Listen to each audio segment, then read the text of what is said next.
Ikhwan dan akhwat, bapak-bapak dan ibu-ibu yang dimuliakan oleh Allah Subhanahu wa taala. Alhamdulillah, puji dan syukur senantiasa kita panjatkan kepada Allah Subhanahu wa taala yang terus memberikan kita karunia tiada henti-hentinya. Salawat dan salam semoga tercurahkan selalu kepada junjungan kita, imam kita, qudwah kita, suri tauladan kita Nabi Muhammad sallallahu alaihi wasallam, dan juga kepada keluarganya serta seluruh sahabat beliau tanpa terkecuali. Pada kesempatan kali ini kita akan bahas topik yang sangat penting, baik bagi laki-laki maupun bagi wanita, ya, yaitu tentang dahsyatnya fitnah wanita, ya. At-tahdhir min fitnatin nisa, yaitu peringatan tentang fitnah wanita.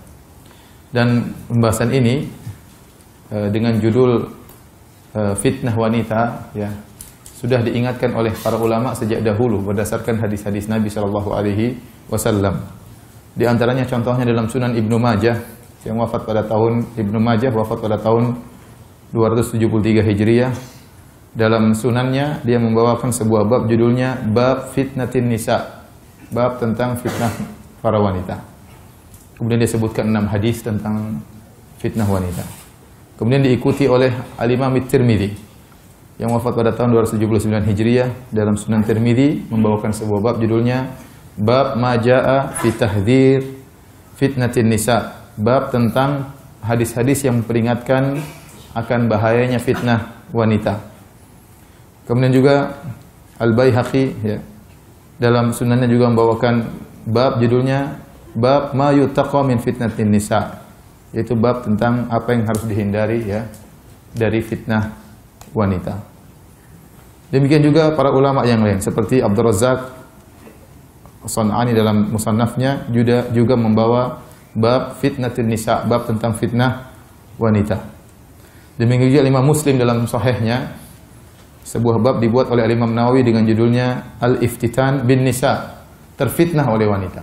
Terfitnah oleh wanita. Jadi sejak dahulu para ulama sudah mengingatkan dalam buku-buku mereka tentang dahsyatnya fitnah wanita. Dan dimaksud dengan fitnah yaitu ujian. Fitnah datang dalam syariat diantaranya bermakna al-ikhtibar wal-ibtila, artinya ujian, yaitu lelaki diuji oleh para wanita, ya.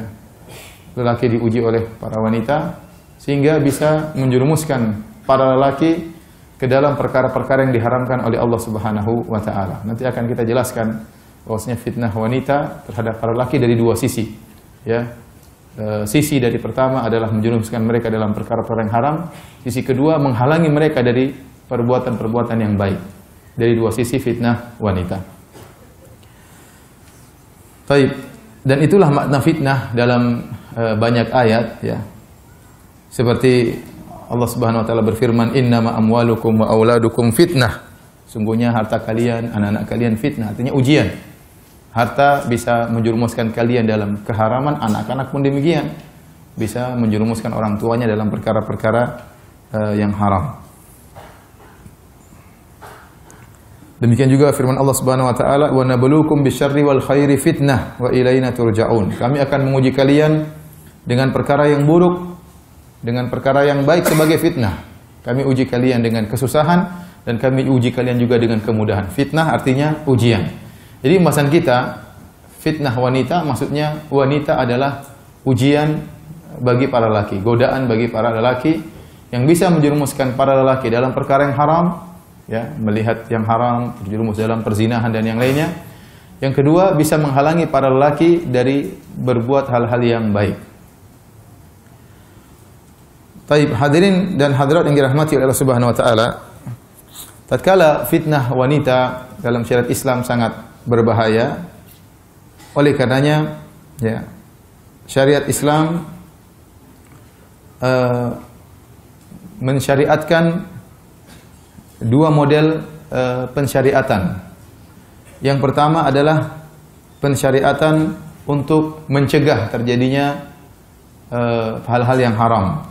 Di antaranya seperti diharamkannya zina, ya, dan hal-hal yang bisa mengantarkan kepada zina, dan ini semua berkaitan dengan wanita tentunya, ya. Kemudian juga misalnya diharamkannya mengumbar pandangan, melihat hal yang diharamkan oleh Allah Subhanahu wa taala. Ya. Kemudian juga diharamkan misalnya berjabat tangan atau menyentuh wanita yang bukan mahram. Ini semuanya dalam rangka pencegahan. Demikian juga wanita dilarang untuk keluar dalam kondisi terbuka auratnya, dalam rangka juga mencegah fitnah wanita. Demikian juga wanita dilarang untuk mendayu-dayukan suaranya. Kata Allah, "Fala takhda'na bil qaul fayatma'a alladhi fi qalbihi marad." Janganlah kalian merendahkan suara kalian, mendayu-dayukan suara, karena suara kalau diindah-indahkan, suara wanita bisa menimbulkan fitnah. Kemudian juga disunnahkan bagi wanita untuk menutup wajah mereka, dengan ijma' ulama disunnahkan. Adapun masalah wajib atau tidak masalah khilaf, tapi semua ulama setuju bahwasanya dianjurkan bagi wanita untuk menutup wajah mereka. Kemudian syariat yang kedua, jadi yang pertama pencegahan, ya, pencegahan agar tidak terjerumus dalam fitnah wanita. Ya. Dilarang juga misalnya ikhtilat, bercampur antara lelaki dengan wanita, karena itu sumber ya terpacunya fitnah wanita. Dan syariat yang kedua adalah syariat dalam rangka untuk mengobati tatkala muncul timbul fitnah wanita. Di antaranya adalah disyariatkannya untuk segera menikah. Untuk segera menikah, baik lelaki maupun wanita. Rasulullah SAW mengatakan, "Ya ma'syarus syabab, man istata'a minkumul ba'ah falyatazawwaj." Wahai para pemuda, barang siapa di antara kalian yang punya kemampuan secara ekonomi, maka menikahlah. Fa innahu aghaddu lil basar, karena ini bisa menundukkan pandangan, sehingga seorang tidak mengumbar pandangannya terjerumus dalam fitnah wanita. Wa ahsanu lil farj, dan juga untuk lebih mudah menjaga kemaluan, ya. Taib, hadirin yang hadirah subhanahu wa ta'ala. Adapun dalil-dalil tentang bahayanya fitnah wanita maka sangat banyak, baik dalam Al-Quran maupun dalam hadis-hadis Nabi sallallahu alaihi wasallam. Di antara dalil dari Al-Quran tentang bahayanya fitnah wanita, dalam surat Ali Imran Allah berfirman, "Zuyyina lin-nasi hubbus syahawati minan nisa'i wal banina wal qanatiril muqantarati minadh dhahabi wal fiddati wal khailil musawwamati wal an'ami wal harth. Dzalika mata'ul hayatid dunya wallahu 'indahu husnul ma'ab." Kata Allah Subhanahu wa taala, diindahkan ya bagi manusia, dihiasi bagi manusia itu, bagi para lelaki, hubbus syahwat, yaitu perkara-perkara yang berkaitan dengan syahwat. Jadi ada perkara-perkara yang indah dalam syahwat para lelaki. Yang pertama Allah sebutkan minan nisa, wanita. Kemudian wal banin, kemudian anak-anak. Kemudian al-qanatir al-muqantar, harta yang berlimpah ruah berupa emas dan perak. Al-khailul musawwamah, kuda-kuda pilihan, binatang ternak, kemudian sawah ladang. Ini semua adalah mata'ul hayatid dunya. Ini adalah semua perhiasan dunia.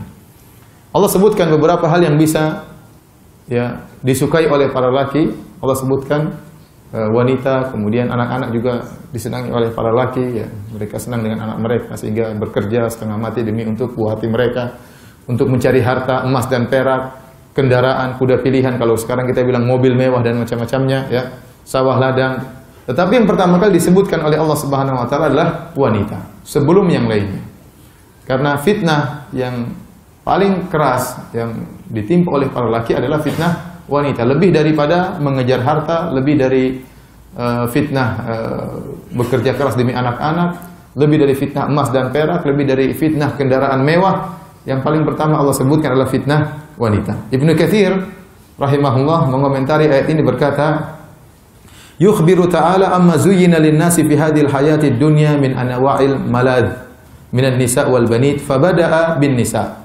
Dalam ayat ini Allah Subhanahu wa taala mengabarkan kepada kita tentang perkara-perkara yang dijadikan indah di pandangan para lelaki dalam kehidupan dunia ini berupa kelezatan-kelezatan wanita, anak-anak dan yang lainnya. Fabada'a bin nisa, maka Allah mulai dengan menyebutkan fitnah wanita, para wanita. Li'annal fitnata bihinna asyad, karena fitnah dengan wanita adalah fitnah yang paling berat.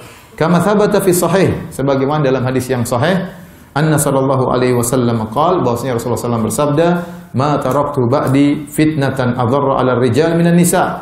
Aku tidak pernah meninggalkan fitnah yang paling berbahaya menimpa para lelaki seperti fitnah wanita. Jadi fitnah wanita adalah fitnah yang pertama, ya.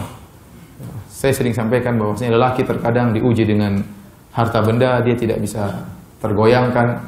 diuji dengan jabatan mungkin dia tidak tertarik, diuji dengan mobil mewah dia tidak tertarik, diuji dengan kuda mewah dia tidak tertarik, tapi kalau diuji dengan wanita mewah dia tertarik. Repot masalah. Oleh karenanya tatkala para ulama menyebutkan hadis tentang sab'atun yudhilluhumullah fi yaumin la dhilla illa dhilluh, 7 golongan yang akan Allah naungi pada hari kiamat di bawah naungan Allah di padang mahsyar tatkala matahari jaraknya 1 mil. Rasulullah SAW sebutkan 7 golongan. Yang pertama imamun adil, imam yang adil. Yang kedua syabun nasya' fi ibadatillah, anak muda yang tumbuh dalam ketaatan kepada Allah. Yang ketiga rajulani tahabba fillah ijtama'a alaihi tafarraq alaihi, 2 orang yang bersahabat karena Allah, bertemu karena Allah, berpisah karena Allah. Yang keempat rajulun qalbuhu mu'allaqun bil masajid, keempat orang yang selalu rindu ingin ke masjid. Yang kelima rajulun da'atu imra'atun dzatu mansibin wa jamalin faqala inni akhafullah, lelaki yang dirayu oleh seorang wanita yang cantik, jelita dan kaya raya dan dia berkata aku takut kepada Allah. Yang keenam rajulun tasaddaqa bi yamini fa akhfaha hatta la ta'lama shimaluhu ma tunfiqu minhu, seorang yang berinfak dengan tangan kanannya kemudian dia sembunyikan sampai-sampai tangan kirinya tidak tahu apa yang diinfakkan oleh tangan kanannya. Dan yang ketujuh rajulun dzakarallaha khalian fadat ainah, seorang yang berzikir kepada Allah sendirian kemudian dia pun menangis. Ini 7 orang semua hebat. 7 orang ini semuanya hebat dan semuanya amalan yang susah, tidak ada yang gampang ya. Namun para ulama khilaf, di antara 7 orang ini yang paling hebat yang mana? Sebagian ulama berpendapat yang paling hebat adalah yang pertama, imamun adil. Imam yang adil adalah lelaki yang paling hebat di antara 7 orang ini. Kenapa? Karena ujiannya yang paling berat. Namanya seorang pemimpin, dia lebih cenderung bisa mendolimi bawahannya dan dia bisa cenderung untuk mengambil harta untuk dia ambil sendiri untuk demi kepentingan pribadinya. Tetapi ternyata dia adil. Ujiannya sangat berat karena untuk memperkaya diri sangat mudah, untuk mendolimi orang juga sangat mudah, tapi semuanya dia tinggalkan. Ini sebagian ulama berpendapat yang paling hebat di antara 7 golongan ini adalah imam yang adil.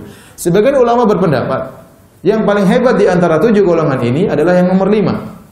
Rajulun da'atu imra'atun dzatu mansibin wa jamalin faqala inni akhafullah, seorang laki yang dirayu oleh seorang wanita yang cantik dan dzatu mansib. Dzatu mansib itu memiliki kedudukan. Kalau memiliki kedudukan itu dia pasti martabatnya tinggi dan pasti kaya raya. Dan dia berkata aku takut kepada Allah Subhanahu wa taala. Kenapa? Karena seharusnya wanita yang cantik dan kaya raya inilah wanita yang dikejar-kejar. Dikejar-kejar sama para lelaki. Lelaki kalau ada wanita cantik miskin aja dikejar-kejar. Apalagi sudah cantik dan apa? Kaya. Sebaliknya ada wanita kaya meskipun pas-pasan juga dikejar-kejar. Ya. Apalagi sudah kaya kemudian apa? Cantik. Tidak diduga-duga ternyata wanita yang dikejar-kejar oleh banyak orang ini ternyata nelpon dia. Akhi kaifa haluk? Kirim foto, waduh gawat. Kirim foto, kemudian rayuan, kemudian ngajak berzina. Ya. Oleh karenanya, sebagian ulama mengatakan inilah ujian yang paling berat di antara 7 golongan tersebut. Karena yang sedang dia hadapi adalah fitnah wanita. Dan kita sepakat fitnah yang paling besar bagi lelaki adalah fitnah apa? Wanita. Lebih berat daripada fitnahnya yang dihadapi oleh imam yang adil. Lebih berat. Dan pendapat ini cukup kuat ya. Sehingga dia mengatakan bahwasanya orang terhebat dari 7 golongan ini adalah yang digoda oleh wanita cantik jelita, kaya raya, kemudian dia mengatakan aku takut kepada Allah. Ya. Dan itu berat ya. Antum bayangkan antum dikirim ya WA wanita cantik kaya raya, fotonya dikirim sama, tapi siapa juga yang kirim sama antum? Gak ada yang kirim. Saya cuma bilang coba bayangkan, gak ada yang kirim sama antum. Siapa yang tertarik?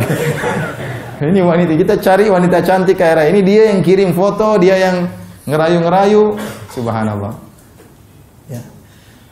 Sama tatkala Rasulullah SAW menyebutkan tentang kisah 3 orang yang masuk dalam goa, yang kemudian mereka masuk dalam goa, hujan, berteduh, tahu-tahu jatuh sakhrah, saddat, kemudian batu tersebut besar menutup pintu gua. Kemudian mereka berdoa. Yang satu berdoa tentang berbakti kepada orang tua.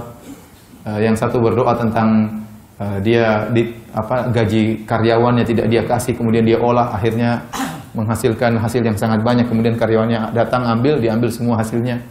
Yang ketiga tentang wanita yang sangat dia cintai, dia kejar-kejar. Kemudian tapi wanita tersebut tidak mau, tatkala dia dalam kondisi sulit ternyata dia minta bantuan, kemudian dia pun kasih emas ya banyak dengan syarat dia harus menyerahkan dirinya untuk digauli. Ya, ini 3 orang semuanya orang-orang hebat dan amalannya luar biasa. Ya, antum sudah tahu hadis ini kan? Yang pertama tentang seorang yang dia tidak memberi susu kepada istrinya, kepada anak-anaknya sebelum diberikan kepada kedua orang tuanya. Suatu saat dia pulang bawa susu, kemalaman, ayah ibunya sudah tidur. Maka dia pun tidak mau bangunkan ayah ibunya. Kalau dibangunkan nanti nggak enak, ya. Tapi dia juga tidak ingin tidur, khawatir ayah ibunya bangun tengah malam kelaparan. Maka dia menunggu dengan memegang susu, tunggu kapan ayah ibunya bangun. Ternyata ayah ibunya tidak bangun kecuali setelah subuh. Berarti semalaman suntuk dia nungguin. Sementara wasibiyan yatadagaun, anak-anaknya nangis minta susu. Namun kebiasaan dia, orang tua dulu baru anak-anaknya. Dia mengatakan, ya Allah, kalau saya melakukannya karena Engkau ya Allah, bukakan pintu goa. Pintu goa terbuka sedikit. Satunya, saya punya karyawan, semuanya saya gaji, tinggal satu belum ambil gajinya. Gaji cuma sedikit, tapi dia tidak ambil, akhirnya saya olah gajinya tersebut. Saya olah akhirnya menghasilkan banyak onta, banyak kambing, banyak sapi. Entah berapa tahun kemudian dia datang, entah 10 tahun atau berapa tahun datang. Kemudian bilang, mana gajiku wahai fulan? Kataku, itu semua yang kau lihat, itu gajimu.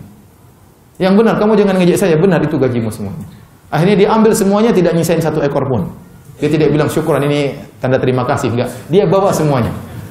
Maka saya bilang, ya Allah, kalau aku melakukannya karena Engkau ya Allah, bukalah pintu goa. Yang ketiga, tadi lelaki dia bilang, katakan ada seorang wanita, kalau ada lelaki paling cinta kepada seorang wanita, itulah saya terhadap wanita itu. Kalau di dunia ini ada orang yang paling cinta kepada seorang wanita, sayalah orangnya. Saya paling cinta kepada wanita tersebut. Selalu kejar-kejar, tapi tidak mau. Suatu saat dia datang sendiri. Kenapa? Dia lagi keperluan, entah lilit utang atau yang lainnya. Dalam kena musibah, akhirnya butuh bantuan. Akhirnya saya kasih emas dengan syarat, serahkan dirimu. Dan dia setuju. Akhirnya setelah saya bantu, dia pun serahkan dirinya. Begitu saya mau gauli, tinggal digauli, tiba-tiba dia mengatakan, ya fulan ittaqillah. Wala tafuddal khatam illa bihaqqihi. Wahai fulan, takutlah kepada Allah. Jangan kau buka cincin kecuali dengan apa? Haknya. Akhirnya saya pun tinggalkan dia, dan saya tinggalkan emas dan saya pergi. Ya.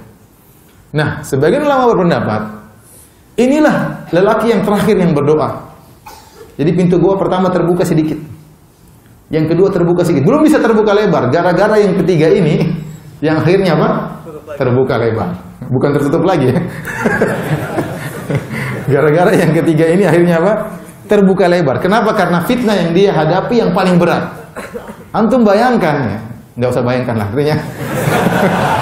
Ada perempuan yang sangat antum cintai, antum kejar-kejar, kemudian dia sudah serahkan diri, dan antum sudah tinggal gauli. Kalau tinggal gauli itu berarti apa? Berarti syahwat sudah bergelora, dan itu susah.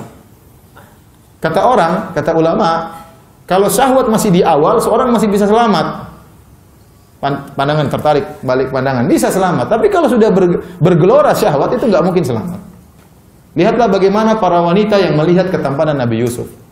Begitu bergerak syahwat mereka, kata Allah, wa qata'na aydiyahunna. Mereka potong-potong tangan mereka tanpa mereka sadari. Kenapa? Syahwat sudah bergelora. Jadi kalau antum sudah terjebak, syahwat antum sudah bergelora, mustahil antum selamat. Susah, kecuali Allah selamatkan. Jadi kalau awal-awal masih bisa. Begitu lihat tertarik, sudah selamat. Selamat tinggal, istri lupa, anak-anak lupa. Bahaya. Ya, dalil lupa, hadis lupa, ustadz lupa. Karena syahwat sudah bergelora. Makanya lelaki ini yang paling hebat ya.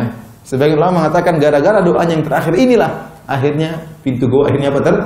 Terbuka. Karena dia yang paling berat.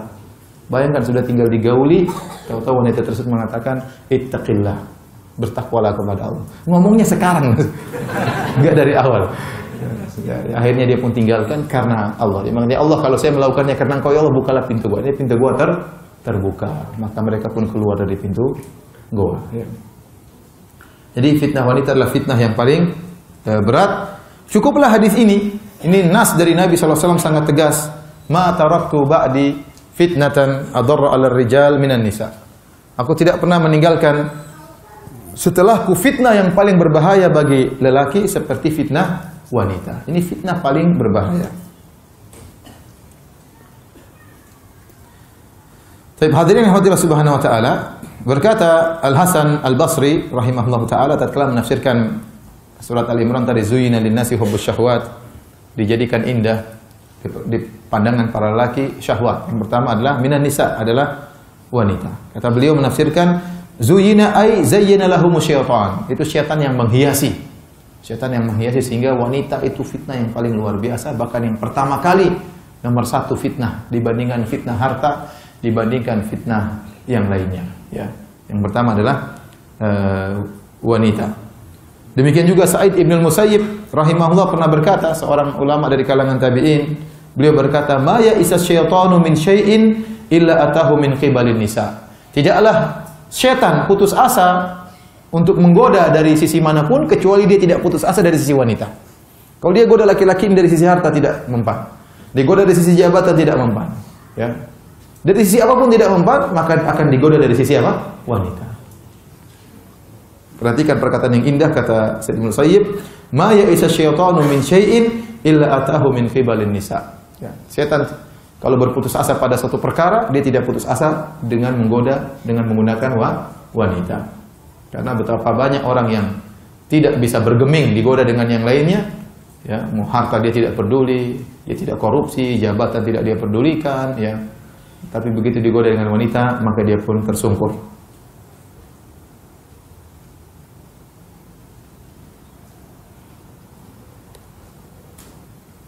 Baik. Ayat berikutnya yang menjelaskan tentang bahaya fitnah wanita adalah dalam surat An-Nur, di mana Allah Subhanahu wa taala memerintahkan kita untuk menundukkan pandangan. Tidak lain karena bahayanya fitnah wanita. Dan di akhir ayat tersebut jadi dibuka dengan kullil mu'minina yaghuddu min absarihim. Kata Allah, katakanlah kepada orang beriman untuk menundukkan pandangan mereka. Wa yahfadhu furujahum, dan untuk menjaga kemaluan mereka. Dzalika azka lahum, ini lebih suci bagi mereka. Innallaha khabirum bima yasnaun, sungguhnya Allah Maha mengetahui apa yang mereka lakukan. Di akhir ayat kata Allah, wa tubu ilallahi jami'an ayyuhal mu'minuna la'allakum tuflihun. Hendaknya kalian orang beriman bertobat kepada Allah seluruhnya, semoga kalian beruntung.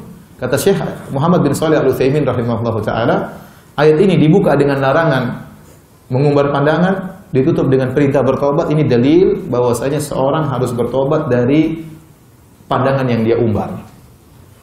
Jadi mengumbar pandangan itu dosa yang Allah suruh kita untuk bertobat darinya. Makanya Allah mengatakan, ya'lamu kha'inatal a'yun wa ma tukhfis sudur. Allah mengetahui pengkhianatan lirikan pandangan dan apa yang disembunyikan oleh dada manusia. Sementara sekarang kenyataan yang ada, begitu banyaknya aurat wanita yang terumbar, sehingga pandangan kita sudah biasa. Dan kita tidak istighfar dari menundukkan, dari mengumbar pandangan. Karena terlalu sering kita terjerumus dalam maksiat ini. Ya. Terlalu sering. Ya. Padahal Allah menyuruh kita untuk bertobat dari mengumbar pandangan. Ya. Sekarang susah kita menundukkan pandangan. Ya, makanya saya sering sampaikan, kalau orang berbicara tentang karomah para wali, saya mengatakan karomah orang sekarang kalau ada anak muda tundukkan pandangan itu karomah. Ya. Itu karomah. Ya. Sama, kalau ada anak muda 5 waktu di masjid terus, tidak ketinggalan takbiratul ihram, itu karomah. Ya, kita tidak butuh karomah bisa terbang. Ngapain bisa terbang? Tidak ada dalilnya. Siapa yang bisa terbang masuk surga? Nggak ada. Tapi yang hebat, ada orang bisa tundukkan pandangan di zaman sekarang ini. Namun siapa yang bisa? Di HP-nya aja banyak fitnah. Ya. Di Facebook, di Twitter, ya. Repot. Ya. Bagaimana nggak fitnah? Sedangkan Facebook saja kalau dia ada yang minta jadi teman, dia pilih-pilih dulu.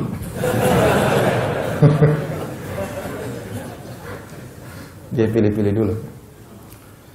Allah musta'an. Jadi demikianlah ya. Allah menyuruh kita untuk menundukkan pandangan karena fitnah wanita. Ibnu Qayyim rahimahullah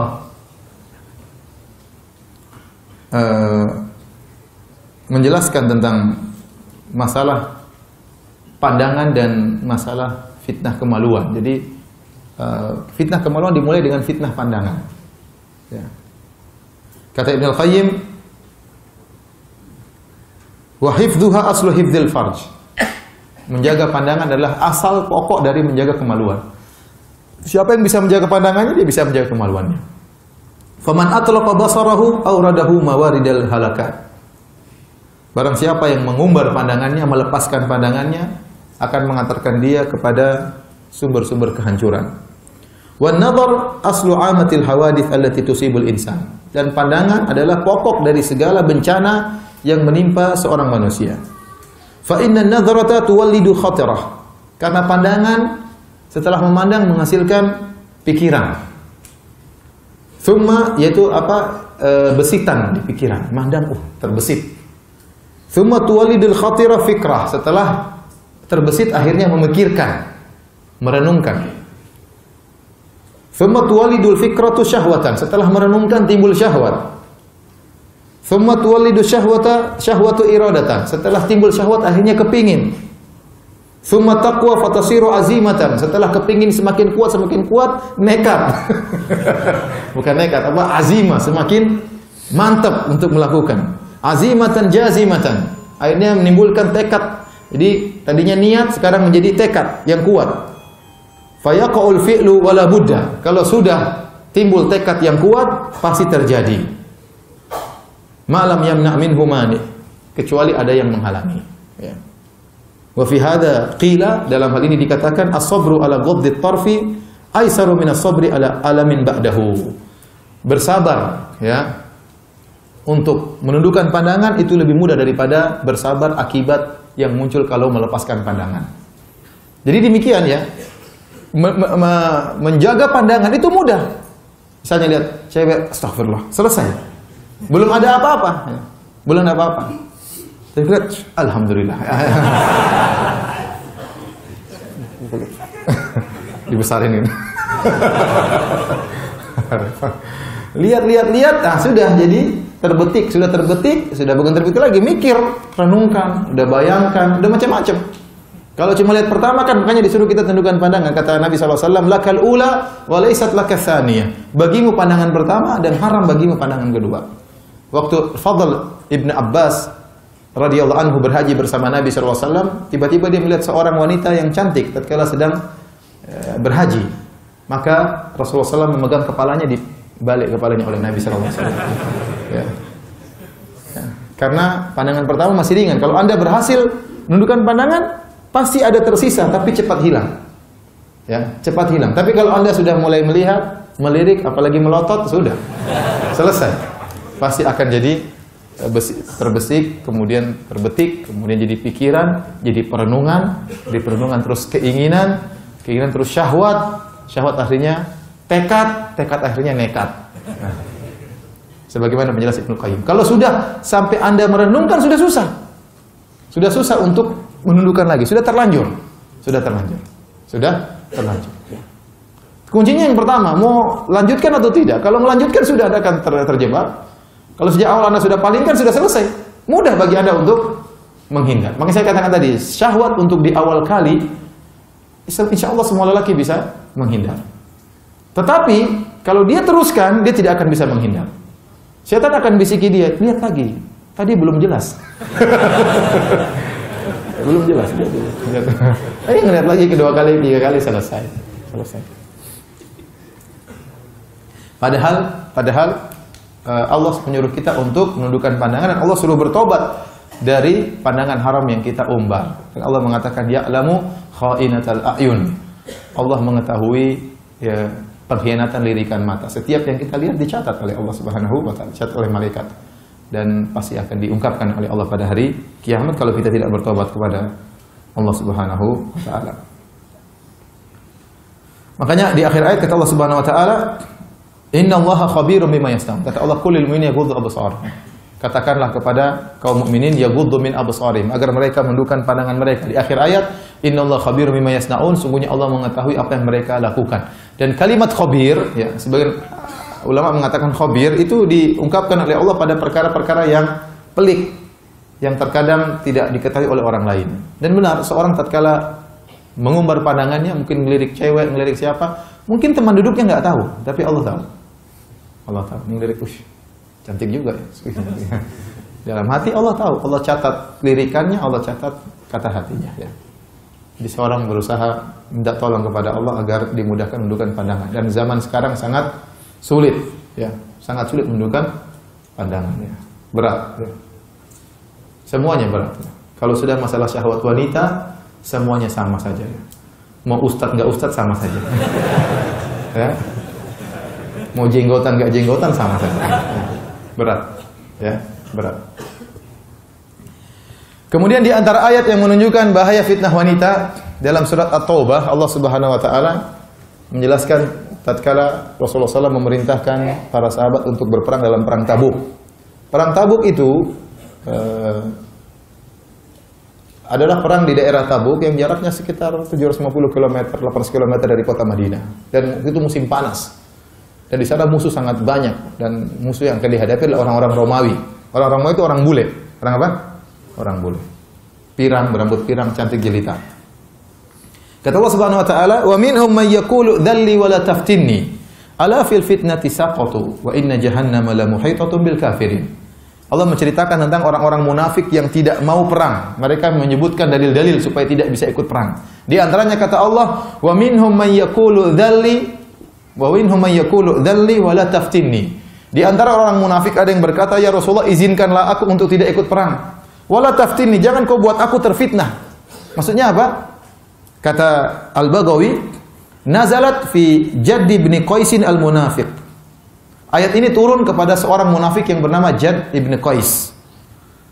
Ya, kenapa tatkala Nabi SAW menyuruh untuk perang Tabuk, ya, untuk melawan orang-orang Romawi, orang-orang bule, ya, maka dia berkata, "Ya Rasulullah, laqad arafa qaumi anni rajulun mughramun bin nisa." Ya Rasulullah, kaumku sudah tahu saya ini laki yang paling tidak sabar dengan wanita. Saya ini gila wanita. Ya, bukan cuma kamu saja. Kata dia, "Anni mughramun bin nisa." Saya ini laki yang gila terhadap para wanita. "Wa inni akhsha in ra'aitu banati Banil Asfar la an la asbir alaihinna." Saya takut kalau saya pergi ke Tabuk nanti lihat cewek-cewek pirang-pirang bule-bule, saya tidak sabar ya Rasulullah. Saya takut terfitnah dengan wanita-wanita Romawi yang putih-putih. "Idzan li fil qu'ud wa la taftinni bihinna wa inuka bimali." Kalau gitu izinkan saya tidak bisa ikut perang. Jangan kau buat aku terfitnah dengan wanita-wanita tersebut, ya, dan aku akan bantu engkau dengan hartaku. Maka kata Nabi SAW, "Adzintu laka," saya izinkan, subhanallah. Jadi dia beralasan takut terfitnah sama wanita. Dan Nabi tahu fitnah wanita itu bahaya. Maka Nabi menganggap ini uzur yang besar. Ya. Dia tidak bilang saya sakit kakiku pincang, enggak. Cuma bilang apa? Saya takut terfitnah wanita. Kata Nabi, sudah kalau gitu jangan pergi. Akhirnya Allah bongkar, kata Allah itu hanya kebohongan. Hanya kebohongan. Tapi maksud saya, di sini dia berdalil, beralasan supaya tidak ikut perang, alasannya takut terfitnah dengan apa? Wanita. Nabi terima nggak alasannya? Nabi terima. Karena Nabi tahu fitnah wanita itu berat. Nabi tidak ingin dia terfitnah dengan wanita. Ya. Ya.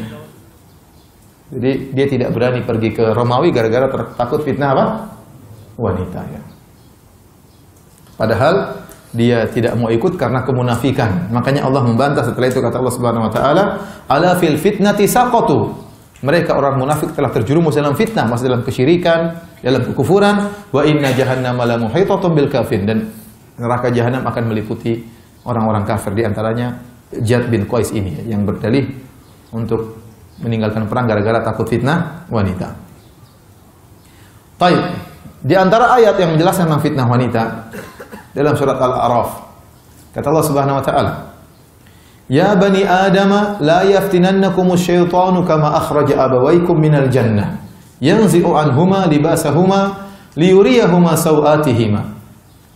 Innahu yarakum huwa qabiluhu min haitsu la tarawna." Kata Allah Subhanahu wa taala, wahai anak-anak Adam, jangan sampai kalian terfitnah oleh syaitan sebagaimana syaitan telah berhasil mengeluarkan kedua orang tua kalian dari surga, yaitu Adam dan Hawa.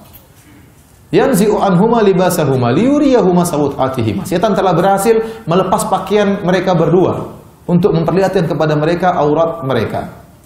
Innahu yarakum huwa qabiluhu min haitsu la tarawna. Sungguhnya syaitan dan pengikutnya melihat kalian dari sisi kalian tidak bisa melihat mereka. Di sini kalau antum baca buku tafsir, Allah mengingatkan kepada Bani Adam tentang musuh yang dari dulu sudah ada, itu syaitan. Dan permusuhan antara syaitan dengan manusia sejak dahulu, sejak zaman Nabi Adam alaihissalam. Dan syaitan sudah berhasil mengeluarkan Adam dan Hawa ya, dari surga. Dan di antara tujuan syaitan, kata Allah, yanzi'u anhuma libasahuma liyuriyahuma sawatihima. Syaitan ingin melepas pakaian Adam dan Hawa untuk menunjukkan, menampakkan aurat mereka. Jadi antara tujuan setan adalah membuka aurat wanita. Di antara tujuan setan adalah membuka aurat wanita. Dan itu yang terjadi zaman sekarang. Wanita membuka auratnya sedikit demi sedikit, kelihatannya ini, kelihatan akhirnya. Sampai sekarang akhirnya timbul ya cara berpikir orang yang ya terbuka auratnya sedikit-sedikit, makin orang yang mutahadzirah, yaitu wanita yang modern. Adapun wanita yang tutupan sana sini adalah imra'atun mutakhallifah, perempuan yang mundur, tidak ngerti, ketinggalan zaman. Yang itu yang terjadi. Itu yang terjadi di zaman sekarang. Orang pakai jilbab kuno, nggak ngerti kemajuan, tidak pandai bergaul. Setan mengisi demikian, sehingga orang akhirnya buka aurat sana, buka aurat sini. Ya. Bahwasanya kehidupan Eropa itu kehidupan yang maju. Ya, mereka hidup dengan terbuka aurat mereka, diikuti oleh wanita-wanita muslimah. Ya. Terbuka ini dan tersingkap ini dan itunya. Ya. Waliyadzubillah. Ya. Jadi program setan berhasil. Ya. Padahal kita tahu namanya telanjang itu adalah primitif, itu tidak. Ya. Kalau orang-orang Barat bilang dahulu manusia berasal dari monyet. Monyet dulu nggak pakai baju kan? Jangankan gua, celana dalam aja nggak pakai, apalagi baju. Nggak ada yang dipakai sama monyet. Kemudian mulai pinter, mulai pakai celana dalam, mulai pakai ini, mulai pakai celana. Baju belum nih, belakangan baju. Apalagi kaos dalam, belakangan. Kemudian nanti sudah pinter jadi manusia, mulai ganteng, baru pakai baju. Ini dalil bahwasanya telanjang itu primitif. Sedangkan menutup aurat adalah kemodernisasi. Sekarang mau dibalik telanjang itu kemajuan. Sementara pakai jilbab, ya, itu adalah primitif. Namun propaganda ini laris. Ya, alhamdulillah, makanya kita harus dakwah, harus menyampaikan ilmu ya di tengah-tengah ya apa namanya gelora syahwat sekarang luar biasa. Ya. Luar biasa. Oleh karenanya hati-hati ya. Wanita sekarang juga pakai jilbab modern, maksudnya apa? Jilbab yang ketat ya. Ini enggak benar juga. Jadi ingin digambarkan kepada wanita bahwasanya tertutup itu adalah primitif, padahal tidak benar. Justru tertutup itulah modern dan keterbukaan itulah yang apa? Primitif ya. Ya sudah cerita tentang apa? Teman saya yang pernah melamar kerja, akhirnya dia masukkan lamarannya, diterima. Ketika diterima dipanggil oleh ownernya mengirim seorang wanita untuk wawancara dia. Wanita ini tatkala wawancara teman saya kelihatan sedikit buah dadanya, ya, entah sedikit banyak saya kurang tahu. Pokoknya kelihatan sebagian. Kemudian kelihatan roknya di atas mata lutut ya. Bukan di atas mata kaki ya. Akhirnya kemudian dia pun tanya sama teman saya, dia bilang secara umum bos sudah setuju, cuma saya ingin tahu Bapak ini Islamnya Islam apa? Kok jenggotan, kemudian cingkrangan, ini Islam apa Pak? Nah, teman saya emosi, ibunya Islamnya mana? Mana dalam Al-Quran, lihatkanlah buah dadamu. Lihatkanlah pahamu. Dalam Al-Quran di mana Bu? Nggak ada ibu ini Islamnya apa? Ya, emosi, akhirnya nggak diterima. Jadi orang yang berjilbab rapi dituduh Islamnya Islam apa? Buka-bukaan nggak ngerti Islam ngawur. Jadi begitulah ya, propaganda setan berhasil. Karena di antara tujuan setan adalah terbuka aurat. Sehingga timbul dalam diri wanita, dia bangga kalau auratnya terbuka. Dan ini menimpa sebagian lelaki, dayuth, yang sudah kehilangan rasa cemburu. Bangga kalau istrinya dilihat cantik oleh orang lain. Bangga kalau lelaki lain bisa melihat kecantikan istrinya, putihnya istrinya, seksi tubuh istrinya. Dia bangga ya, karena dia sudah terkena propaganda setan. Ya. Karena di antara tujuan setan terbuka aurat. Ini sejak awal. Ya. Yanzi'u anhuma libasahuma liyuriyahuma sawatihima. Setan membuka pakaian mereka berdua untuk menampakkan kepada mereka berdua aurat mereka berdua. Baik. Kita sudah selesai dari ayat-ayat, sekarang kita baca hadis-hadis yang berkaitan dengan masalah ini tentang fitnah wanita. Hadis pertama tadi sudah kita singgung. Ya, ma taraktu ba'di fitnatan adarra 'ala rijal minan nisa.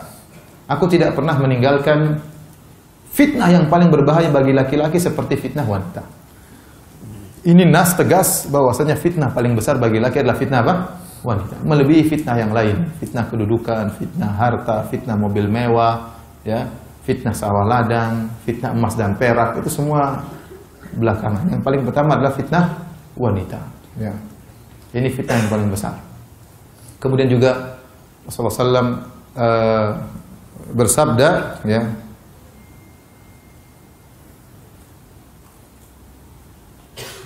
wattaqud dunya wattaqun nisa. fa inna awwala fitnati bani Israil kanat fin nisa. Kata Nabi SAW, takutlah kalian kepada dunia dan takutlah kalian kepada wanita. Dunia ini fitnah. Rasulullah SAW khususkan dan kepada wanita. Ini namanya dzikrul khas ba'dal am, penyebutan khusus setelah penyebutan yang umum. Sama seperti saya mengatakan ja'a al-ulama wa Syekh bin Baz. Telah datang para ulama dan datang Syekh bin Baz. Kenapa? Karena Syekh bin Baz ini ulama spesial.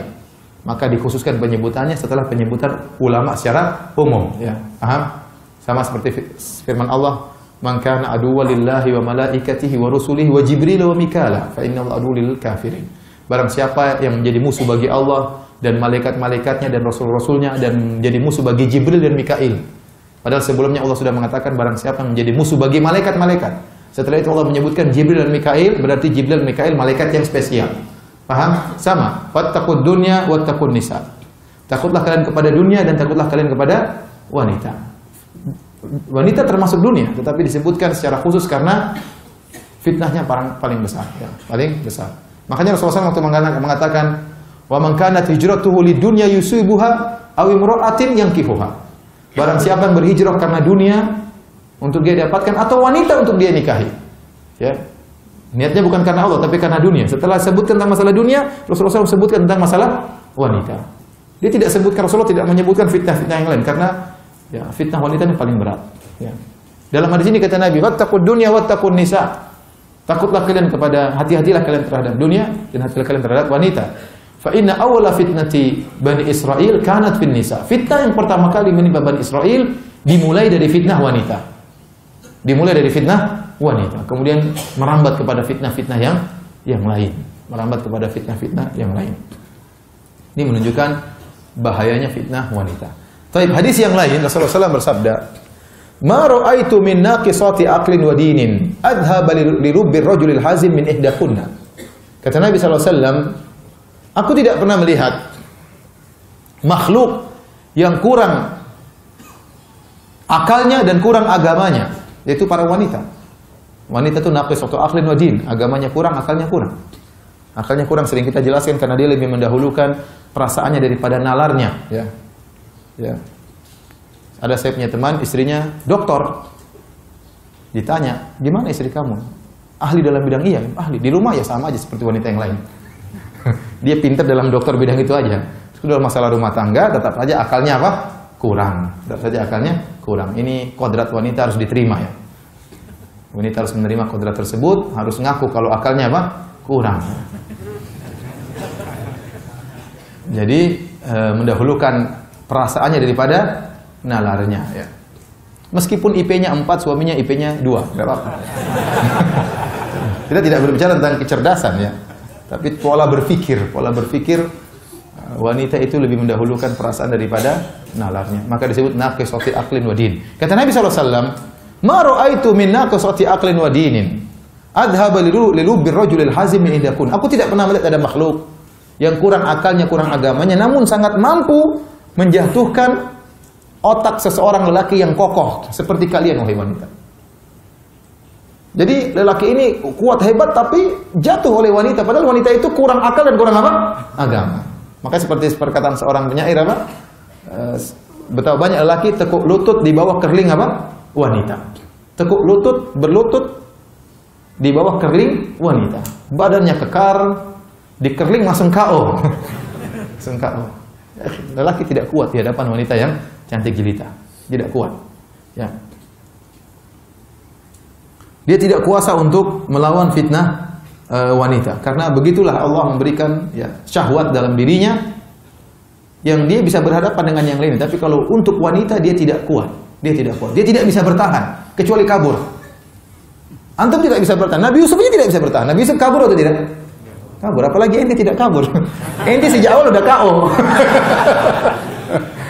Nabi Yusuf sebelum KO dia kabur. Bahkan Nabi Yusuf berdoa, ya, "Rabbi sijinu ahabbu ilayya mimma yad'unani ilaih, wa illa tasrif anni kaidahunna asbu ilaihinna wa aku minal jahilin." Kata Nabi Yusuf, "Ya Allah, penjara lebih aku sukai daripada rayuan mereka. Kalau kau tidak palingkan aku dari tipu daya mereka, aku akan condong kepada mereka." Kata Nabi Yusuf, "Asbu ilaihin." Itu Nabi Yusuf alaihissalam yang tidak pernah nakal sama sekali. Dari kecil bertakwa kepada Allah. di hadapan fitnah wanita, dia tidak mampu. Jadi untuk wanita tidak bisa, kita tidak bisa menang, pasti kalah. Pasti kalah. Oleh karenanya harus kabur sebelum kalah. Harus kabur sebelum kalah. Antum jangan bilang saya kuat. Enggak ada kuat-kuat, nanti pasti KO suatu saat. Pasti KO. Ikhwan, terlalu banyak fitnah kita dengar, ikhwan. Bukan cuma orang awam, orang ngaji juga. Banyak fitnah. Mau hafal Quran, enggak hafal Quran terfitnah, sama saja. Karena antum bayangkan Nabi Yusuf saja kabur, apalagi saya sudah hafal Quran, enggak ada hubungannya. Yang saya sudah panjang, enggak ada hubungannya. Lulusan Madinah, enggak ada hubungannya. Enggak ada hubungannya, fitnah wanita lain. Ya, kalau syubhat iya. Orang hafal Quran, belajar, dia bisa bantah syubhat. Syubhat bisa dibantah, orang pintar bisa bantah. Kalau syahwat nggak bisa. Khusus syahwat wanita, siapapun akan tersungkur. Rasulullah telah menjelaskan tentang bahaya fitnah wanita. Ya. Sering terjadi, saya beberapa kali dengar kasus terjadi. Suami sama istrinya, kemudian adiknya atau ponakannya tinggal bersama dia. Dia akhirnya terjadi fitnah. Terjadi apa? Fitnah, zina antara istrinya dengan kakaknya, atau dengan adiknya, atau dengan ponakannya, atau dengan sepupunya. Terjadi, sering terjadi. Sering terjadi. Karena ada yang menghias, yaitu syaitan. La yakhwanna rajulu bimra'atin illa kana syaitan thalithahuma. Tidaklah laki dan wanita berduaan kecuali syaitan akan hadir untuk menggerakkan syahwat, agar syahwat bergelora. Sini kata Nabi SAW, aku tidak pernah melihat makhluk wanita yang kurang akal dan agamanya, tapi sangat mampu menjatuhkan lelaki yang cerdas, yang kokoh, jatuh di hadapan wanita. Kenapa? Karena lelaki tidak kuat kalau di hadapan fitnah wanita. Oleh karenanya Allah berfirman di antara tafsiran satu ayat, Allah berfirman, wa khuliqal insanu dha'ifa. Wa khuliqal insanu dha'ifa. Sungguhnya manusia itu diciptakan dalam kondisi lemah. Khuliqal insanu dha'ifa secara bahasa artinya dan manusia diciptakan dalam kondisi lemah. Sebagian salaf menafsirkan artinya apa? Lelaki lemah di hadapan wanita.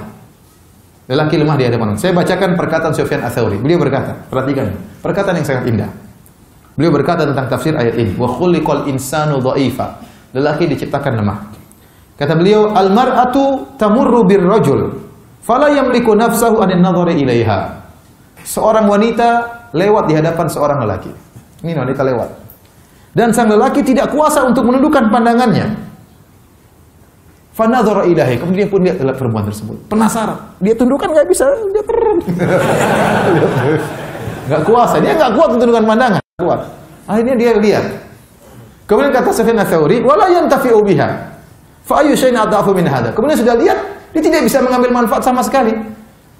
Apalagi yang lebih lemah daripada ini. Maksudnya gimana? Ada cewek lihat kita, cantik, terus ngapain? Ya sudah cantik aja, terus lewat begitu saja punya orang. Apa ini nggak lemah? Ini namanya bahlul seperti ini. Nanti melihat sesuatu yang cantik, jadi lihat seperti lihat kue enak tapi nggak bisa dimakan. Iya, seperti itu. Itu kan menyiksa diri, ya tidak? Menyiksa diri. Kok enak, enak. Punya orang. Terus gimana? Kata Sufyan Ats-Tsauri, fa ayyu syai'in adhafu min hadza. Mana lagi yang lebih lemah daripada ini? Tidak kuasa untuk melihat cewek tersebut, harus melihat.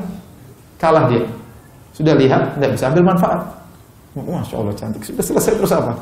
Terus apa? Ngiler doang. Selesai. Kata Tawus ibnu Kaisan al-Yamani rahimahullah ta'ala, dia mengatakan tentang tafsir ayat ini, dhaifan fi amrin nisa laisa yakunul insanu fi syai'in adhafu minhu fin nisa, yaitu lelaki lemah dalam perkara wanita. Dan lelaki tidak ada yang lemah dalam satu perkara apapun seperti lemahnya di hadapan wanita.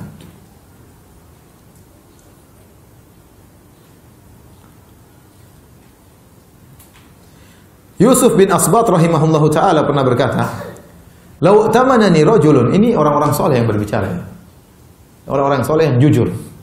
Ya, bukan sok alim, bukan sok soleh, enggak. "Lau tamanani rajulun ala baiti malin la dhanantu anni an uaddiya ilaihi al-amanah." Seandainya ada orang mengamanahkan aku untuk menjaga gudang harta, ya, saya rasa saya bisa kembalikan amanah tersebut. Waliwatamanani ala zinjiyatin an akhluwa ma'aha sa'atan wahidatan ma'tamantu nafsi 'alaiha. Tapi kalau saya diserahkan untuk menjaga seorang wanita, zanjiyah itu seorang wanita dari Sudan, itu berkulit hitam. Saya berdoa dengan dia, saya merasa tidak aman. Jangankan kulit putih, ini kulit hitam, berdua di kamar disuruh nunggu seminggu, saya merasa tidak aman. Apalagi yang berkulit apa? Putih misalnya. Ya kalau masalah harta saya bisa, tapi suruh berdua dengan wanita, ini yang bicara orang soleh. Saya tidak merasa bisa aman, bisa menunaikan amanah tersebut. Ya, karena setan hadir dan setan bisa menggoda kapan saja. Ya.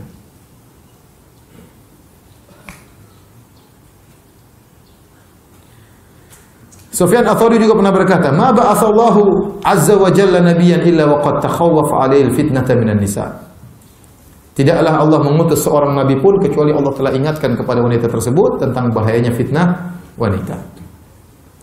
Sa'id bin al-Musayyib pernah berkata, tatkala itu umurnya 84 tahun, Sa'id bin al-Musayyib, ahli tafsir di kalangan tabi'in, dia berkata, padahal salah satu matanya sudah enggak bisa lihat. Wa qad dhahabat ihda 'ainaihi wa huwa wa'isubil ukhra.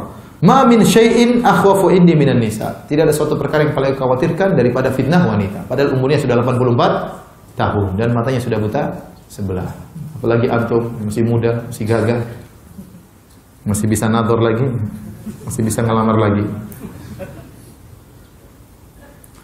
Tapi di antara hadis yang menunjukkan tentang bahaya fitnah wanita dari Abu Sa'id Al-Khudri radhiyallahu anhu, dari Nabi sallallahu alaihi wasallam, beliau berkata, "Inna dunya hulwatun khadira." Sungguhnya dunia itu manis dan hijau.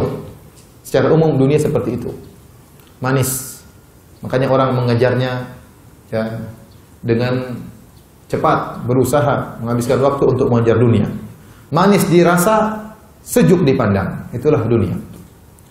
Wa inna Allaha mustakhlifukum fiha fayanzuru kaifa ta'malun. Dan Allah akan menjadikan kalian berkuasa di atas muka bumi dan Allah akan lihat apa yang akan kalian lakukan. Ya, ini hadis tadi saya sebutkan di awal hadis ya, fattaqud dunya wattaqun nisa, takutlah kalian kepada dunia, takut kepada wanita. Fa inna awwala fitnati bani Israil kanat fin nisa. Sungguhnya fitnah yang pertama kali menimpa Bani Israil adalah wanita. Kemudian dari hadis berikutnya dari Jabir bin Abdullah radhiyallahu anhu, anna Rasulullah sallallahu alaihi wasallam Rasulullah sallallahu bersabda, dari sahabat Jabir bin Abdullah, semoga Allah merahmatinya dan merahmati ayahnya, Abdullah bin Haram. Bahwasanya Rasulullah SAW bersabda, innal mar'ata tuqbilu fi surati syaitan wa tudbiru fi surati syaitan. Sungguhnya wanita itu datang dalam bentuk syaitan dan balik dalam bentuk apa? Syaitan. Ngeri dong Ustaz. Oh enggak ngeri, justru indah makanya. Maksudnya syaitan menghiasi. Dia datang dari jauh dihiasi. Ini kita berbicara wanita berjilbab, ya. Dia datang saja terkadang dihiasi oleh apa? Syaitan. Apalagi kalau dia bertabarruz, menampakkan kecantikannya, lebih dihiasi lagi oleh syaitan. Dan dia balik pun dihiasi oleh syaitan. Tuqbilu fi surati syaitan wa tudbiru fi surati syaitan. Datang dalam bentuk syaitan, pergi pun dalam bentuk syaitan. Fa idza ra'a ahadukum ra'atan fa ajabathu. Kata Nabi, kalau salah seorang dari kalian melihat wanita dan mengagumkannya, wanita tersebut, falyati ahlahu, maka segera datangi istrinya. Fa inna dzalika yarudu ma fi nafsi, karena itu bisa menghilangkan apa yang ada dalam hatinya. Hadis ini, ya ikhwan, hadis ini Nabi berbicara 1400 tahun yang lalu. Nabi berkata kepada para sahabat, sungguhnya wanita itu datang dalam bentuk syaitan dan pergi dalam bentuk syaitan. Artinya menggoda. Ya. Maka kalau kalian melihat seorang wanita, kalian tertarik, segera datangi istri. Itu di zaman Nabi, tatkala banyak orang pakai jilbab. Wanita-wanita pakai jilbab, pakai cadar. Kata Nabi, kalau kalian melihat seorang wanita, kalian tertarik, segera datang istrinya. Karena hal itu bisa menghilangkan apa yang ada di hatinya. Mungkin tergerak syahwatnya, maka dia bisa lampiaskan sama istrinya. Apalagi zaman sekarang, ya. Di mana sudah terbuka. Ya. Kalau salah seorang melihat wanita yang membuat dia tertarik, semuanya menarik. Sekarang semuanya menarik. Ya. Semuanya menarik. Sekarang kita kemana, semua orang buka aurat. Mengerikan. Oleh karena ini peringatan kepada para wanita. Kalau tiba-tiba suaminya kepingin, segera layani. Karena suaminya baru melihat suatu pemandangan indah. Harus segera dia layani. Untuk menghilangkan apa yang ada dalam jiwanya. Ya, kalau syahwatnya tidak tersalurkan, jadi penyakit. Jadi penyakit. Tidak tersalurkan, jadi penyakit, mikir macam-macam. Ya, jadi penyaluran yang tidak jelas, yang haram nantinya. Maka segera, kalau suaminya tiba-tiba datang, segera layani. Rasulullah yang suruh. Rasulullah SAW yang suruh. Fa'idha ra'a ahadukum rama'at imra'atan fa'ajabathu, kalau salah seorang kalian melihat wanita kemudian membuat dia tertarik, falyati ahlahu, makanannya datang istrinya. Berarti langsung fa di situ menunjukkan segera. Dalam bahasa Arab, fa itu menunjukkan apa? Segera, menunjukkan ta'qib bila tarakhi, yaitu menunjukkan urutan tapi tanpa ada jarak waktu, segera. Ini menunjukkan kita harus segera menghilangkan penyakit dalam hati kita tersebut. Melihat cewek cantik, segera datangi istri. Menunda-nunda lagi kapan ya? Segera. Dan istri harus siap segera melayani, membantu suaminya menjalankan hadis ini. Karena Nabi yang suruh untuk segera mendatangi apa? Istrinya. Ya. Untuk bayangkan sekarang suami kerja di kantor, wanita-wanita yang kerja bersamanya di kantor pasti berhias dengan cantik-cantiknya. Nggak ada wanita baru bangun tidur langsung pergi ke kantor, nggak ada. Dia pasti setengah jam di depan cermin, kemudian ini rapi-rapi. Karena dia akan dipandang, dia tahu. Dia akan jadi sorotan, maka dia akan berhias dengan cantik-cantiknya. Kemudian sampai di kantor, suami kita ketemu dengan wanita-wanita seperti itu. Ya, semuanya berhias cantik-cantiknya. Nah, dia pasti tertariknya. Dia laki-laki. Dia laki-laki. Ya. Dia punya syahwat. Ya. Kalau dia pulang, ya istri berusaha untuk juga berpenampilan apa? Cantik. Ya. Jangan sampai di kantor melihat wanita, masya Allah bening-bening, kemudian cantik-cantik, ya, indah-indah, mempesona, sampai di rumah kacau balau ya. Bawa pesing, bawa bawang, gitu. Baju perang, robek sana, robek sini. Ya. Jangan, kasihan suami Anda. Dia ingin mengamalkan hadis ini, ya. Mengamalkan hadis ini, ya. Ya. Maka ini menunjukkan fitnah wanita yang luar biasa. Tuqbilu ala surati syaitan, datang dalam bentuk syaitan, pergi, lihat dari depan seperti syaitan, lihat dari belakang juga seperti apa? Syaitan. Mengerikan. Dan wanita di seluruh tubuhnya bisa menimbulkan syahwat. Seluruh tubuhnya bisa menimbulkan apa? Syahwat. Antum laki-laki ngerti lah ya. Benar atau tidak? Ya. Kukunya aja bisa bikin syahwat. Semuanya, matanya bisa menimbulkan syahwat. Pipinya bisa menimbulkan apa? Syahwat. Bibirnya bisa menghayalkan macam-macam. Tangannya saja bisa menghayalkan apa?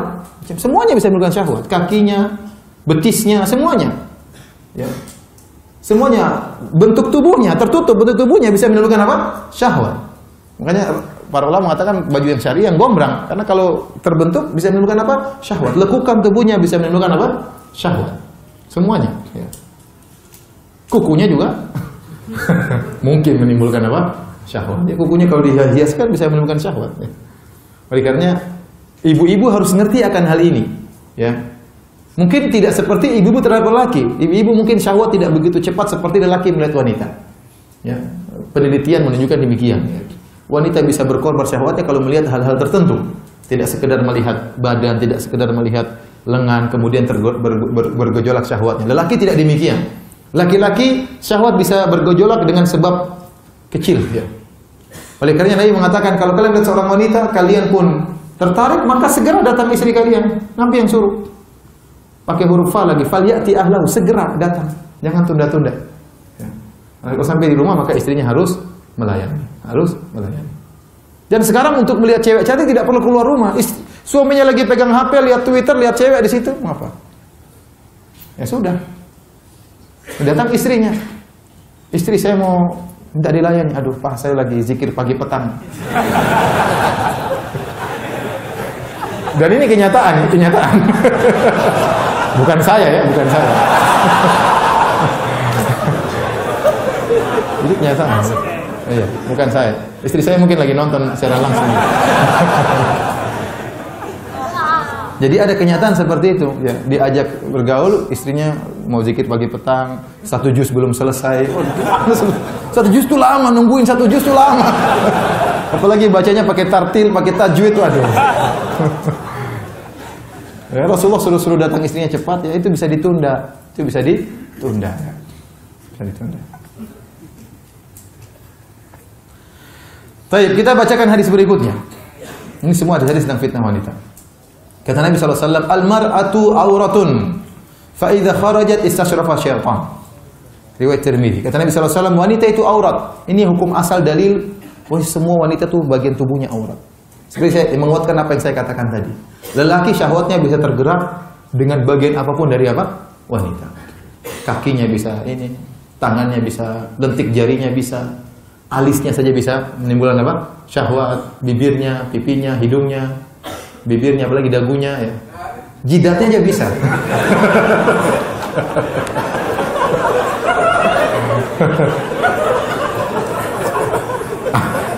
Ada yang histeris ya.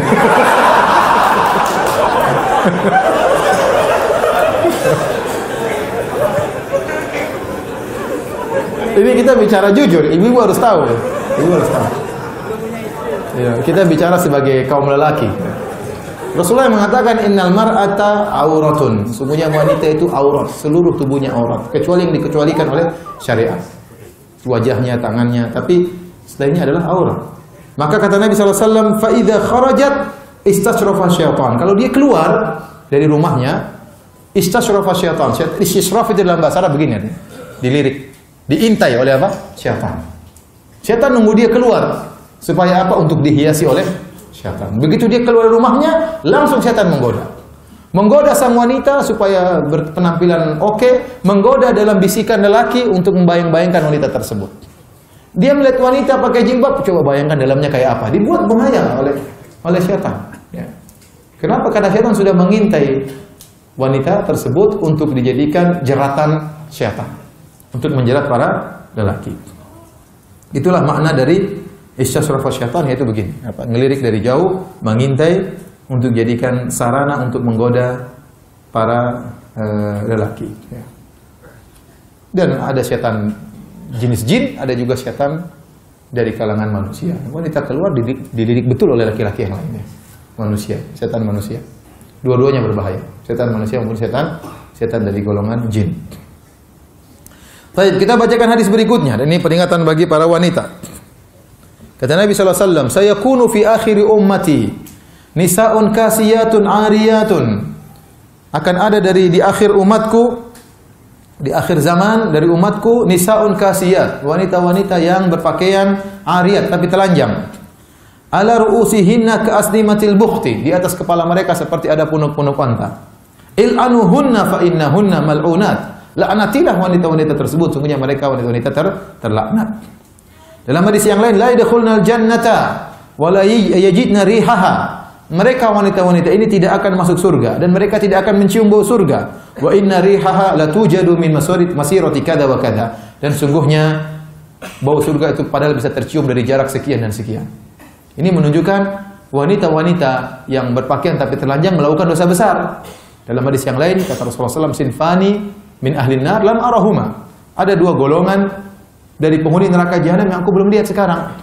Yang pertama, para lelaki yang membawa cemeti untuk menyiksa yang lainnya. Yang kedua, nisaun kasiyatun ariyatun ma'ilatun mumilatun ru'usuhunna ka'asnimatil bukhtil ma'ilah.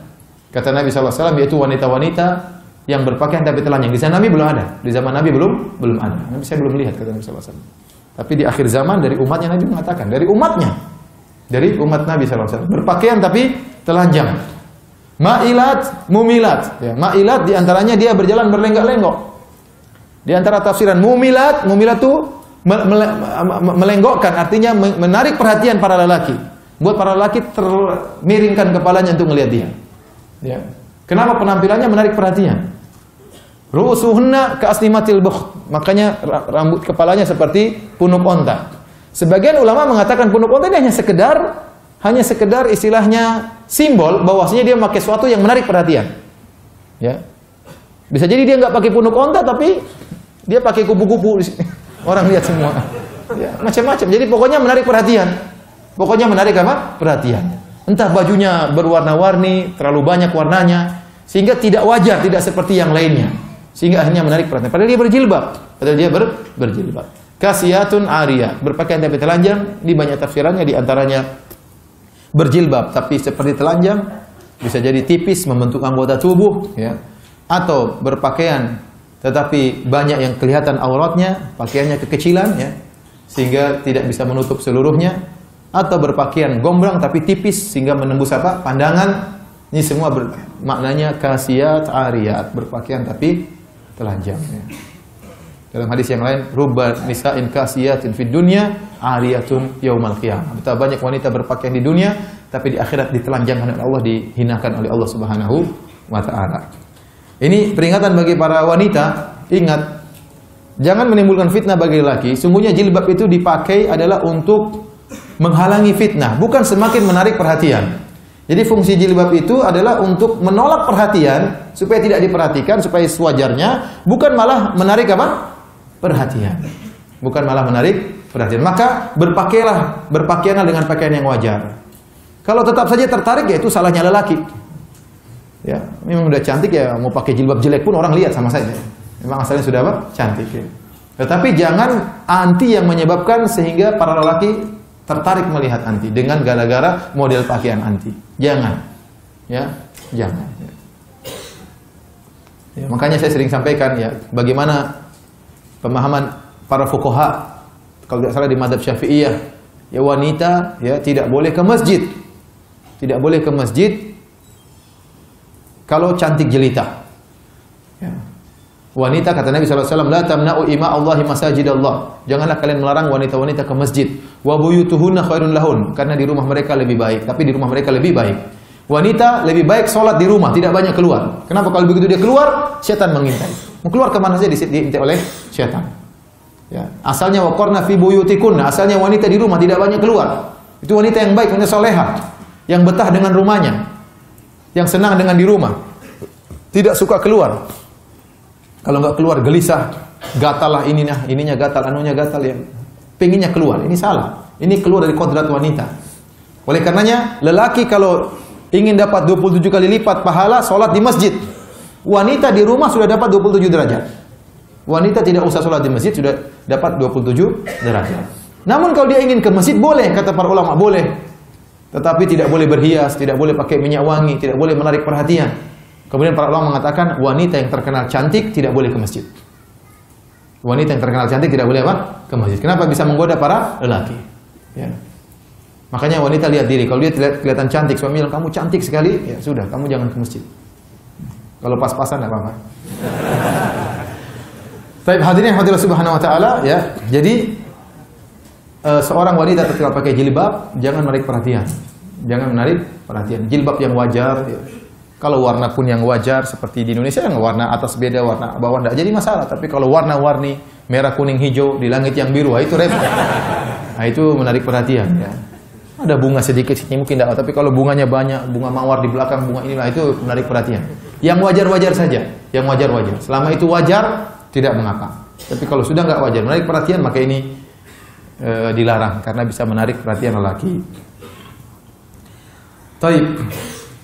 Hadirin dan hadirat yang dirahmati Allah Subhanahu wa taala, ya. Oleh karenanya, wanita kalau sudah keluar dari rumah diintai oleh syaitan dan akan dihiasi oleh syaitan, dan syaitan sudah berjanji akan hal ini. Di antaranya dalam surat Al-Hijr, syaitan pernah bersumpah, dia mengatakan qala rabbi bima aghwaytani la uzayyinanna lahum fil ardi. Ya Rabbku, ya, karena aku telah tersesat, maka sungguh aku akan menghiasi maksiat bagi anak Adam di dunia. Jadi syaitan memang menghiasi kemaksiatan. Dan ini menakjubkan ya. Ini pertama kali syaitan hiasi kemaksiatan terhadap Nabi Adam alaihissalam. Ya. Nabi Adam waktu di surga banyak sekali buah-buahan, banyak sekali pohon-pohon. Hanya satu yang diharamkan, buah khuldi.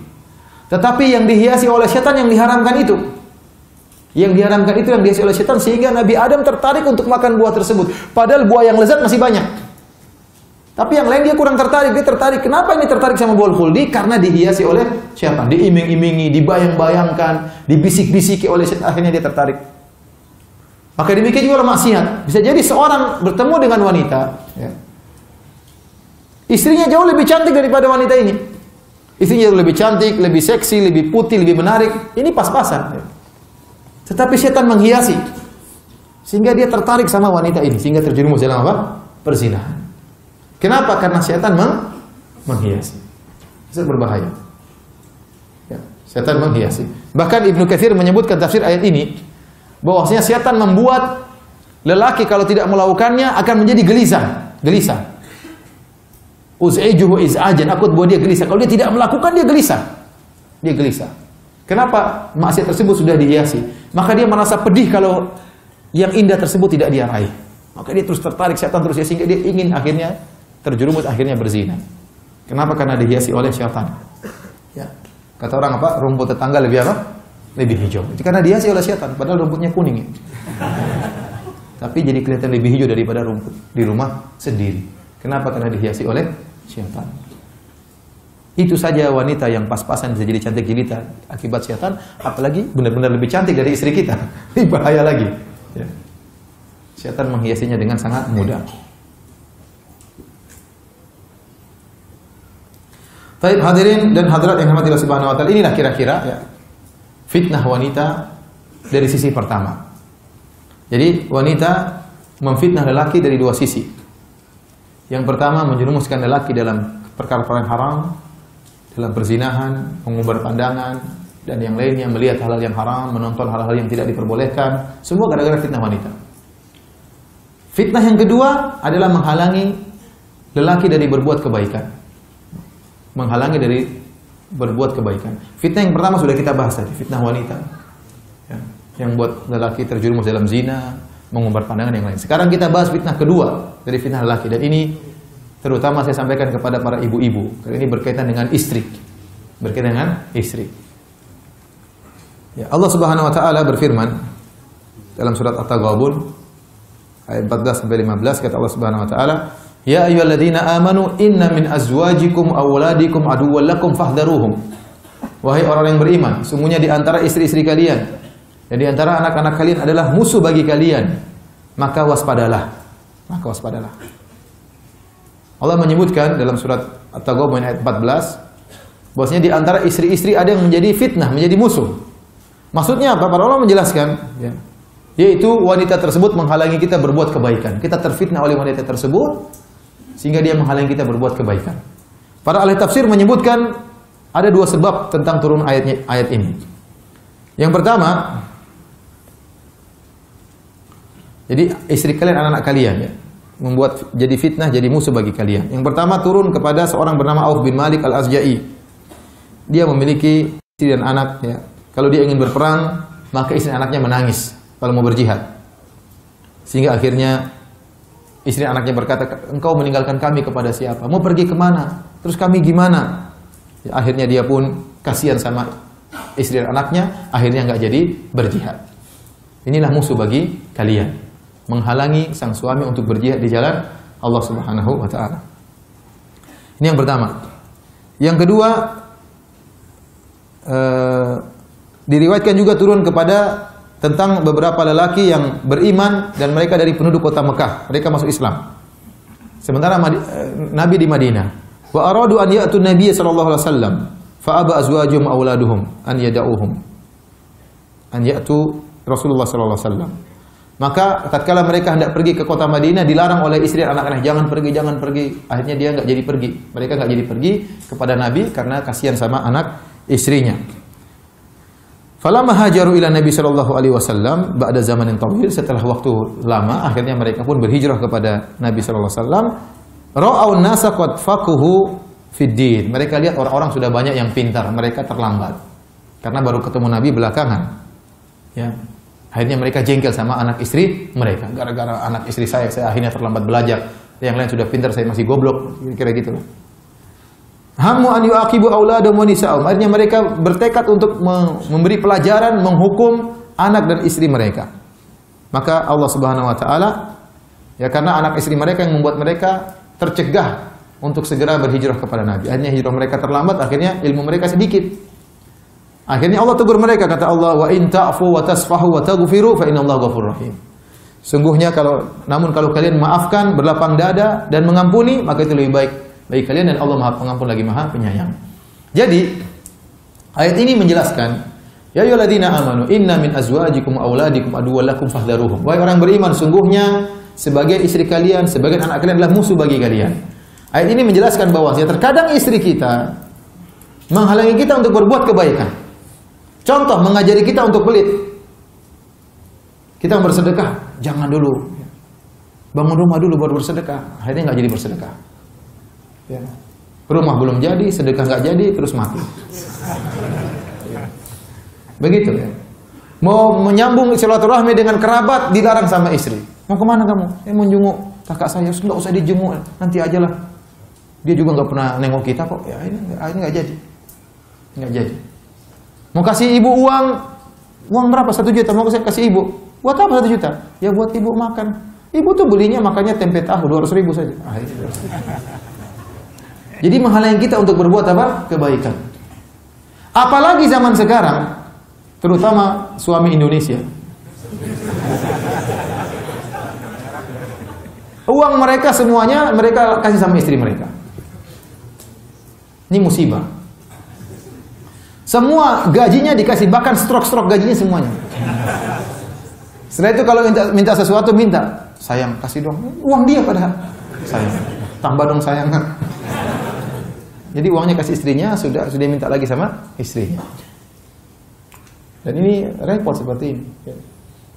Saya pernah mengalami kasus, ya, sudah saya sering cerita di mana-mana. Ya. Ada sahabat saya, ya, dia punya uang 11 miliar ke atas nama rekening istrinya. Terus istrinya pergi kabur. Dia bilang sama saya, Ustadz, istri saya kabur. Oh, kenapa? Masalahnya dia bawa lari 11 miliar. Kok bisa? Karena uang semua atas nama rekening apa? Rekening dia. Terus punya rumah kalau nggak salah 11 juga atas nama istri semua. Ini dia bahlul kalau bahasa saya. Ya akhi, ente cinta sama istri bukan begitu caranya. Kecuali kalau istri ente orang yang soleha. Kemudian dia tahu Anda harus berbakti sama ibu, berbakti sama bapak, harus menyambung silaturahmi, harus bersedekah sehingga dia malah dukung. Tapi itu jarang. Iya ibu, benar jarang atau banyak? Sebagian wanita, waliyadzubillah ya, mau hartanya semuanya dia yang kuasai, tidak sepeser pun Anda berikan kepada kerabat Anda, harus buat kerabat dia. Kalau buat bapak dia, buat ibu dia, buat kakak dia, buat adik dia, begitu semangat. Tapi kalau Anda ambil untuk kakak Anda, oh nanti dulu. Ya. Dia tidak akan ridho kecuali hartanya semua dia yang apa? Yang pegang. Walan tardo angkal Yahudu walan Nasara. Tidak akan ridho Yahudi dan Nasrani hatta tattabi'a millatakum. Sampai kalian mengikuti apa? Agama mereka. Sebagian wanita tidak akan ridho sampai hartanya semua dia yang pegang. Alhamdulillah. Oleh karenanya inilah nasib laki-laki Indonesia. Saking baiknya. Teman-teman saya di Arab Saudi tidak ada yang begitu. Tidak ada yang begitu.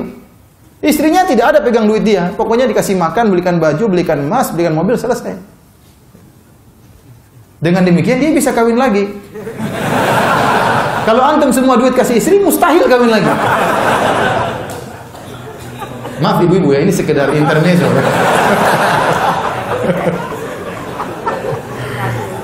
Ibu-ibu marah di bawah ini. Tapi saya bilang begitulah, itu kenapa saking baiknya suami-suami Indonesia. Saya nggak tahu saking baik itu saking bahlulnya, saya nggak tahu. Tetapi demikianlah kenyataan. Maka saya katakan kepada para wanita, kalau Anda diamanahi uang dari suami, maka jangan menghalangi suami dari kebaikan. Kalau suami ingin berbakti sama ibunya, dukung.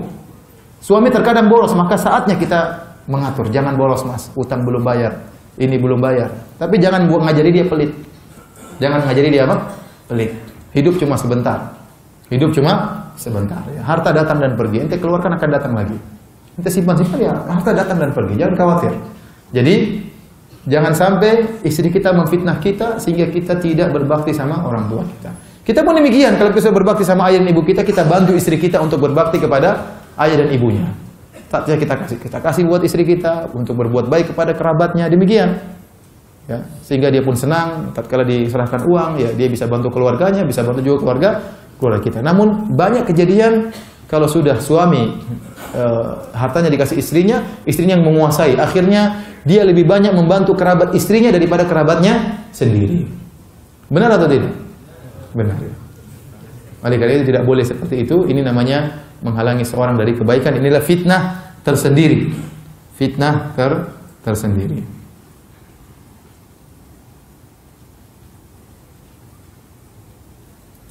Namun jika seorang laki diberi rezeki istri yang solehah, masya Allah ya, istri yang solehah yang mendukung dia untuk bersedekah, mendukung dia untuk menuntut ilmu, menegur dia kalau dia malah sholat berjamaah, dibangunkan, ayo mas sholat berjamaah, ini luar biasa. Ini bukan musuh kalian, tapi apa? Sahabat kalian. Sahabat kalian. Nah, kita berdoa semoga Allah menganugerahkan kepada kita istri-istri yang solehah. Ya. Kalau sekarang belum solehah, jadikan solehah, sehingga tidak perlu istri lain yang solehah. Yang sekarang kalau belum solehah, semoga dijadikan apa? Solehah. Taib, hadirin dan hadirat yang dirahmati Allah Subhanahu wa taala. Saya bacakan perkataan Ibnu Qayyim rahimahullahu taala, ya. Tatkala berbicara tentang hadis, dunya mataun wa khairu mata'id dunya al-mar'atu salihah. Dunia itu perhiasan dan sebaik-baik perhiasan dunia adalah istri yang salihah, ya. Bukan musuh Anda tapi teman Anda. Kata beliau, fa kullu ladzatin a'anat ala ladzatid daril akhirah fa hiya mahbubatun mardiyatun li rabbi ta'ala. Setiap kelezatan yang membantu meraih kelezatan di akhirat, maka itu dicintai dan diridhoi oleh Allah Subhanahu wa taala. Fasahibuha yaltadzu biha min wajhain. Maka pemilik kelezatan ini merasakan kelezatan dari dua sisi. Min wijhatin tanaumihi wa qurrati ainihi biha wa min jihati isaliha lahu ila mardati rabbih. Ya. Wa ifdha'iha ila ladzatin akmala minha. Dari sisi dia merasakan kelezatan tersebut di dunia, dan kelezatan tersebut ternyata mengantarkan dia kepada kelezatan yang lebih sempurna. Fahiya hiya ladzatul lati yanbaghi lil aqil an yas'a fi tahsiliha. Inilah kelezatan yang seorang berakal harusnya berusaha untuk meraihnya. Ya, di antaranya kelezatan istri yang solehah. Maka Anda harus berusaha mendidik istri supaya istri jadi solehah. Kalau istri solehah, Anda merasakan kebahagiaan di dunia sebelum kebahagiaan di akhirat. Kelezatan di dunia sebelum kelezatan di akhirat. Istri solehah lah yang kemudian akan membantu kita untuk bertakwa kepada Allah Subhanahu wa taala. Ya.